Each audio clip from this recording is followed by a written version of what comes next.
as free as my hair.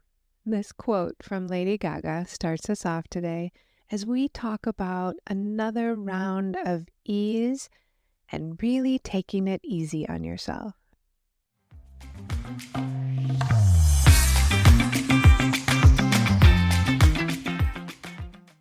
Welcome to the Modern Creative Woman podcast. This is for women who want to elevate their creativity and start applying creative thinking in their everyday life. I'm your hostess and creativity expert, Dr. Amy Beckos. Through our conversations and creative insights, I'll give you the art and the science, plus simple tricks and practices that will help you take the mystery out of the creative process. I want you to start each day feeling empowered and creative and ready to take on whatever comes your way. Let's get started. I'm recording this on election night in the United States, and I don't know yet who will be the winner. I have a saying that I've been repeating in my head over and over since the 80s when this song came out, and it's "Take it easy on yourself." And I repeat it over and over in my mind. If I am feeling stressed, if I become aware that I am ruminating or worried, and what's really happened to many people I know is anticipatory anxiety, where their anxiety is going up and up because they're anticipating something happening that they don't really have that much control over. Obviously, we can vote, but there's not a lot of individual control over the outcome once you've cast your vote. So I want to talk today about managing that kind of anxiety and really helping you change your relationship to your thoughts and knowing that whatever happens, you'll be okay in how you relate to your thoughts. And that's really the only avenue that we can control is our attitude and how we relate to our thoughts. So let's talk about the anxiety experience. There is, in the middle, everyday human anxiety that we all have. At the far end, there's an anxiety disorder, and at the other far end is the feeling of ease. So what is everyday human anxiety? The Federal Drug Administration describes anxiety as a feeling of worry, nervousness, or fear about an event or a situation. They also call it as a normal reaction to stress. And there's really a lot of benefits to having a certain level of anxiety in our lives. It helps us stay alert for a challenging situation, maybe at home or at work. It allows us to remain focused on a task or a situation that's related to your values. For example, we might want to attend to a family member, take care of our children. We might keep thinking about resolving a problem at work, allowing our brain to process a little bit more and solve it. A little bit of anxiety can allow us to take time to make a decision or make progress at business. And of course, a little bit of anxiety can keep us safe. There's a certain degree of vigilance that women have moving around in the world that's related to safety. Anxiety helps us cope with challenges of stress and the stressful things that happen in our life. So we're designed to have a certain amount of anxiety. And if we're diffused from that, in other words, we're able to take perspective on that anxiety and those feelings, then we can still be at ease, even when we're feeling that anxiety. And that's my goal for you today, is to understand how you can feel at ease with the presence of your worries. Now let's go to the other extreme where someone can develop an anxiety disorder. And I've worked with hundreds and hundreds and hundreds of women who are experiencing an anxiety disorder. And excessive anxiety interferes with our everyday activities. And it's interrupting work or school or spending time with friends and family. And it's considered the most common mental disorder in the United States, that 40 million American adults have it each year. Women are more than twice as likely as men to develop an anxiety disorder sometime in their life. And anxiety disorders are highly treatable. But here's a statistic that really surprised me. Less than 37% of people who are experiencing an anxiety disorder go get treatment. Now, anxiety disorders can be a generalized anxiety, a panic disorder, specific phobias. It can be something called not otherwise specified, where it's unclear what the anxiety stems from. And post-traumatic stress disorder is also an anxiety disorder. And what that looks like for people is anxious thoughts or beliefs, the sense that their brain is always on. It also leads to concentration and memory difficulties. You can lead to the sense of derealization. And that's essentially feeling like what's happening isn't real, sort of a shock state or a removed state, as if you're watching what's happening. Anxiety can also manifest as a feeling of fear and dread. Physical symptoms can emerge: heartbeat, nausea, insomnia, and extreme fatigue. Sometimes women really struggle to trust their own body. In the case of panic, it's hard to tell if something medically is wrong or if it's an emotional experience that's causing the physical symptoms. And one huge loss when people are not getting treatment for an anxiety disorder is they start avoiding their previously normal activities. So we all lose out when people fail to get help for their problems because people might cancel on us. They won't show up in their fullest sense to events or outings, or they struggle at work and become withdrawn. And we lose out on each person's individual contributions and gifts in the world when they're closing in, becoming withdrawn because of anxiety. So if any of these are what you're experiencing, I encourage you to get some support, that there is an abundance of really effective treatments.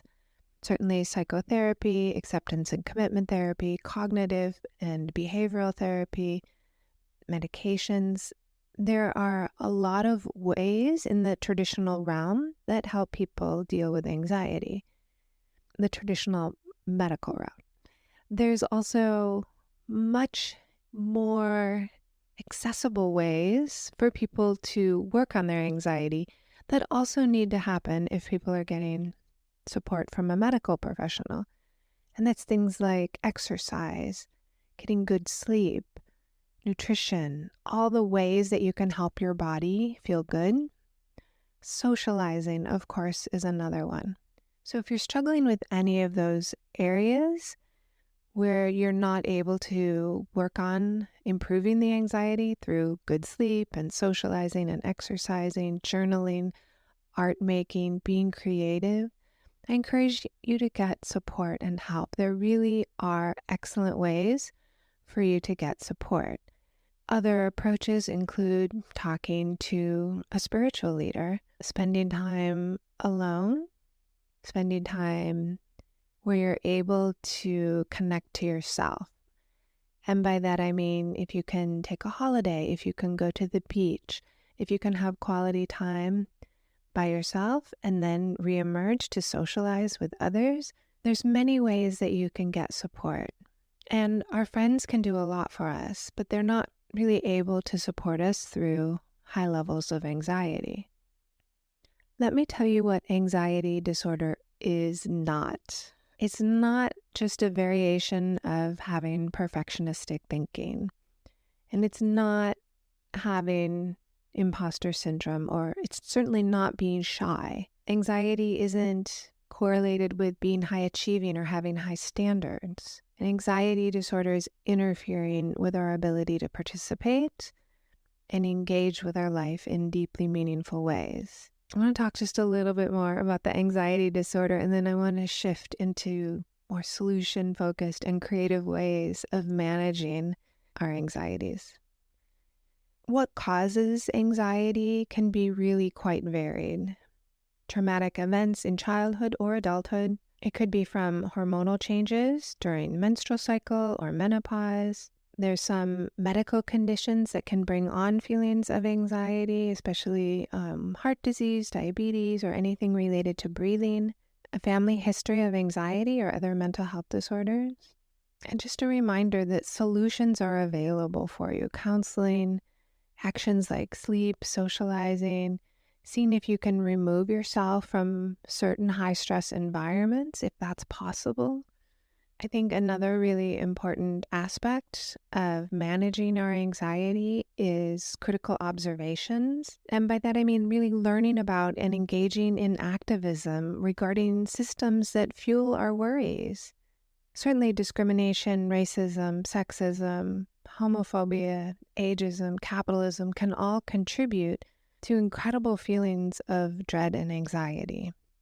And learning about those to understand that those are external factors and that we can cope differently when we see the systems for what they are rather than as something inside of us. Now let's talk about ease. Ease is the absence of difficulty or effort. It's also, you can use it as a verb, which is really to make something unpleasant, painful, or intense less serious or severe. To give yourself some ease. As my affirmation goes, take it easy on yourself. Think of ease as a space between high gear, full speed ahead, and asleep. There's a space in between that women often are not occupying. We're often go, go, go, and then we fall asleep and we get up and we start the whole adrenaline-filled day over again. There's one more way that ease can be relevant to us, and it turns into a perfect metaphor. The ease in a dress or a sweater. And so in learning to sew and write my own knitting patterns, I came to understand ease. There's a little bit of ease in a dress. If you want your sweater to fit perfectly on your body, you measure it about 1 inch smaller than your body, and then it fits exactly right. If you want a little more ease, you make it 1 inch bigger, or 2 inches bigger, or 3 inches bigger. And it gives you ease of movement. Same in a dress. The ease is the space between the sewn dress and your body. There's a seam allowance, which you have to include when you cut out your fabric for the pattern. And that's when you look inside your clothes, the space that's been sewn, there's a little extra fabric on the inside. That's your seam allowance. And then ease is the difference between your body and the edge of the fabric. How much ease do you have? How much room do you have to breathe? But it really struck me as I started thinking about ease being somewhere between this high gear and asleep. And I think some of us have not even considered that it's possible not to always be moving and doing and putting out fires and achieving and accomplishing and getting things done. Is this like you?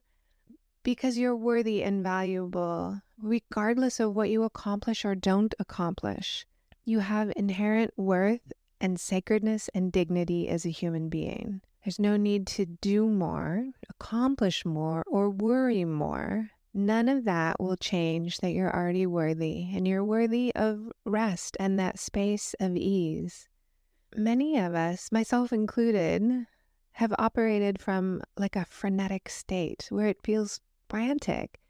I used to wake up in the morning and say, oh, here we go again, and just jump right up, look at my phone, find out I was late, move frantically about the morning. Just this fast, energetic, or anxiety-driven activity. You know that phrase, a frantic attempt to beat a deadline, a frenetic burst of energy? Many of us have lived in a way that is maintaining this frenetic pace in our life. And I just want you to know there's a space between frantic energy and asleep. And I want to help you move into and occupy that space and get cozy there. Having a little bit of ease doesn't mean you're lazy, doesn't mean you're not ambitious, doesn't mean you're not doing enough. It means that you're taking it easy on yourself. Regardless of what thoughts are running through your head, regardless of what worries you might be having about life, the election, your family, whatever challenges you're facing, you can approach them from a space of ease. What does that frenetic energy feel like to you? I gave you my example of I used to wake up in the morning and like hit the ground running and I would be running out the door. What's that frenetic energy feel like to you? For me, I do not like it. It felt like heart racing, upset stomach, just moving, moving, moving. When you think about that feeling of putting out your fires, what's going through your head when everything feels like a fire because we're moving with frenetic energy? All we can do is see everything as a fire that needs to put out. We fill our days so jam-packed that when life inevitably happens, something emerges, it feels like a real crisis, even though it's likely something we could predict. At some point, kids will get sick and we'll have to go pick them up. At some point, our car will need repairs. At some point, life will happen and interrupt. And if our schedule is too jam-packed, it becomes an emergency. Now imagine that energy that is not frenetic. What does that non-frenetic energy feel like to you? Do you even have a name for it? I keep calling it ease, but maybe there's a better name for it. Tranquility, peace, calm, easygoing. For me, it's the opposite of putting out fires. It's more like walking through a beautiful field. I want to give you some really powerful ideas about how to make a little wedge in your life between that frantic energy and asleep. And I want you to get a little wedge in there and make that space bigger and bigger and bigger. So it requires you to take the time and recognize that that space is valuable. Only in that space can you renew and refresh, generate new ideas, creative solutions. Be patient, be kind. You need more of that space to be the best of who you want to be. And so many women say, I don't have time to slow down. Well, if you don't slow down, something will go awry. If you don't slow down and take care of yourself, things can get worse, not better. Even Ariana Huffington one day woke up and decided burnout is the problem. And she started a whole new program that's about Thrive Global. Thrive Global is the name of it. All about how we can thrive and not just run ourselves ragged. She's the founder of the Huffington Post, of Thrive Global. She's written 15 books. This is a woman who goes at full speed. And one day she recognized, oh, wait, I need something different. We can't renew ourselves without this space of ease. So here's my powerful ideas for you. Pause for something enjoyable midday. And the last couple of weeks, I've been reading a chapter middle of the day. And I usually read in the evening, but I need a little more ease as we've been moving into this election month. So I've just been sitting down in front of the window, reading a chapter. You might prefer dance to a great song. You can go ahead and look up Take It Easy on Yourself. It's a really amazing song by Andy Taylor. You can have lunch with a friend. You could even have a Zoom lunch with a friend, but take a break from your desk. Sitting by the window without the TV on is a great break. You can knit or crochet. Go be in nature. For just 10 minutes, be outside. Even if you're in the city and there's not a park nearby, 10 minutes outside will give you a brain refresh. You can meditate. You can take a phone and technology break. What if you decided to not work after dinner or take an entire day off? You could try active or restorative yoga. When was the last time you played an instrument or sang with no pressure? You're not trying to perform for someone, just for the pleasure.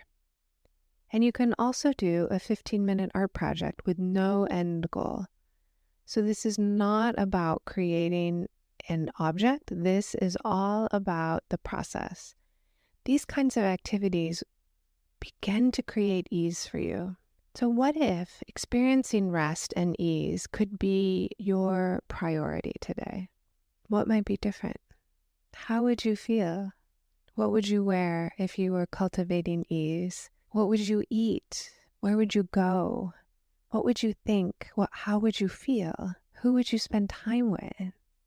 Just imagine a day of total ease. Would you be at the beach, Would you take the train and go downtown? That's what I would do. Would you go to an art museum, have coffee by yourself, meet your friend, go for a drive, play with your pet?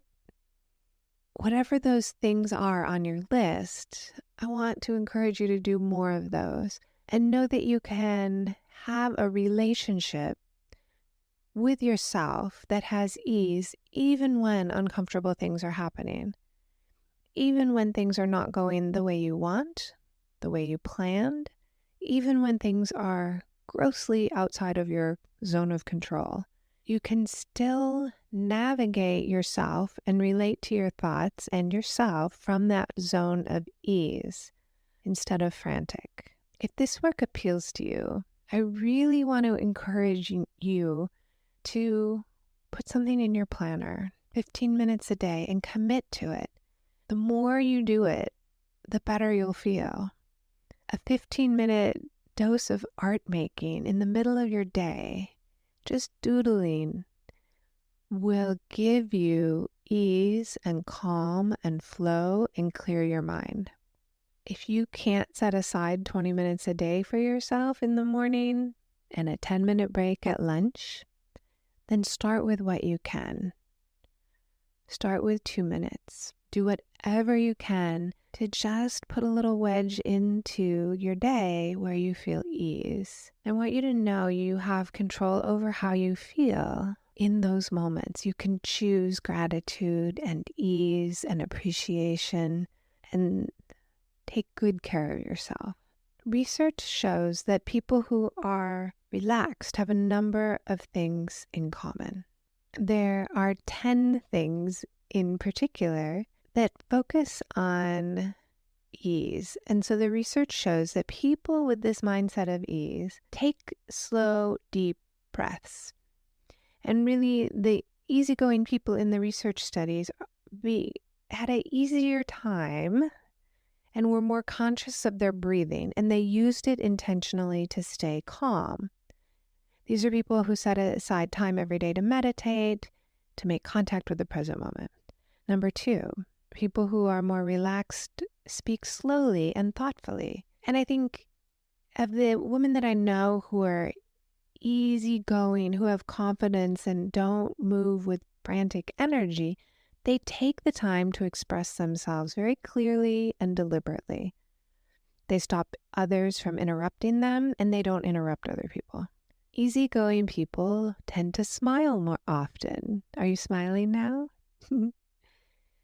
Relaxed people tend to smile more easily, and they show a positive body language. Easygoing people tend to smile at themselves and others. So you can smile in the mirror. You can smile right now. Number 4, someone who's moving with ease is using the kind of body language that's fluid. It's not rushed or tense. And so these people are using exercise to stay calm, and they take time to practice being comfortable in their bodies. And this means whatever kind of movement feels best to you, not the kind that is designed to punish your body, the kind that feels best. Walking, stretching, yoga, lifting weights, it could be running, whatever it is, that you use it intentionally to stay calm. Number 5, people at ease listen attentively. And when I think of the relaxed women that I know, they are fully present in conversations. They are not distracted or preoccupied. They listen carefully and respond to what's happening instead of reacting to themselves, their thoughts, their judgments.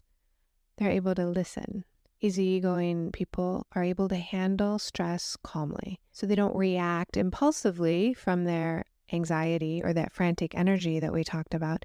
Easygoing people approach problems with composure, with intention, and using their values to guide them. Number 7, people who are easygoing prioritize their own self-care. I already mentioned meditation, but also hobbies, spending time in nature. Just think of the easygoing women you know. They regularly engage in activities that keep them balanced. They're not obsessing over the news. They're continuing with what they want to do. Go to work, spend time with friends and family, cook, knit, make art, write, volunteer. Easygoing people have healthy boundaries. And the relaxed women that we all know have to say no.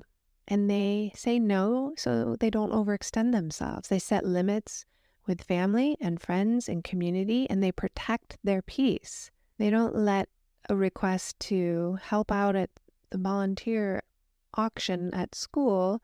They say no if they need to say no. They like their answer when they say no, and they like their answer when they say yes, but they're very clear about it. These are women that don't simply answer yes straight away. They might say, let me think about it. Number 9, people with ease are living in the moment. And so women with their hair down tend to practice mindfulness. They enjoy the moment, and they don't worry too much about the future or the past. This is really important. So I've talked about anticipatory anxiety. When we focus on the past, we often become more depressed. So staying in the present doesn't mean we don't plan for a good future.